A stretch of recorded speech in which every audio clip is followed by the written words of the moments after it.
Hello friends नमस्कार welcome to तूफान take education channel. तूफान टेक एजुकेशन चैनल तरफ आपको स्वागत। इंडस्ट्रियल ट्रेनिंग इंस्टीट्यूट आईटीआई तरफ आसला आईटीआई पिलांपाई बहुत बड़ खुशी खबर। से जो फॉर्म आवेदन करते तार merit list fast merit list केवे बाहर केवे प्रकाश पाए स्पॉट सिलेक्शन केवे हम स्पॉट एडमिशन केवे करेंगे संपूर्ण डिटेल्स जनइबी। तापर आप चैनल रे जदि नुआ आसन चैनल को लाइक कमेंट शेयर और सब्सक्राइब करूँ। आसतु संपूर्ण डिटेल्स जाना की डेट अपडेट्स आपको देखईदेवी। देखु ऑनलाइन कैब एप्लिकेशन होता 14 एप्रिल 2024 आरंभ होता और 30 जून 2024 लास्ट डेट थिला आईटीआई रो फॉर्म आवेदन एवं मार्क अपडेशन लास्ट डेट थिला 30 जून 2024।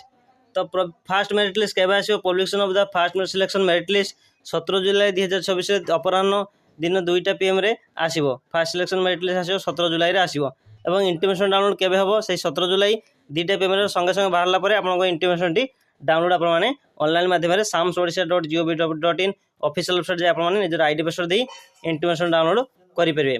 एवं फास्ट सिलेक्शन एडमिशन भी केवे हम ना 17 जुलाई 2024 टू 20 जुलाई 2024 मध्य आपको इंटिमेशन टी डाउनलोड करेंगे। एवं ऑटो स्लाइड ऐप करेंगे जो आनेक्सर 7 फॉर्म आवेदन करी ऑटो सिलेक्शन करेंगे। ऑटो स्लाइड ऐप 17 जुलाई टू 20 जुलाई मध्य आपंकर ऑटो स्लाइड ऐप हो कैंडिडेट इंटरेस्ट नथिबे।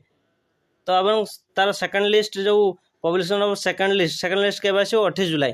तो आम फास्ट जुलाई केवे आसो ना 17 जुलाई अपराह्न दिन 2टारे आईटीआई रो फास्ट मेरिट लिस्ट प्रकाश पाइब। आउ मात्र केते दिन रहिला आउ मात्र 3 दिन रहिला 3 दिन पर आईटीआई रो फास्ट मेरिट लिस्ट प्रकाश पाइब। संपूर्ण डिटेल्स देइथिबारु जदि आपनको वीडियो भल लगता है वीडियो को लाइक कमेंट शेयर और सब्सक्राइब करंतु। आपन सांग मान पाख पठै दियंतु जो माने कि आईटीआई रो स्टूडेंट हेइथिबे। धन्यवाद।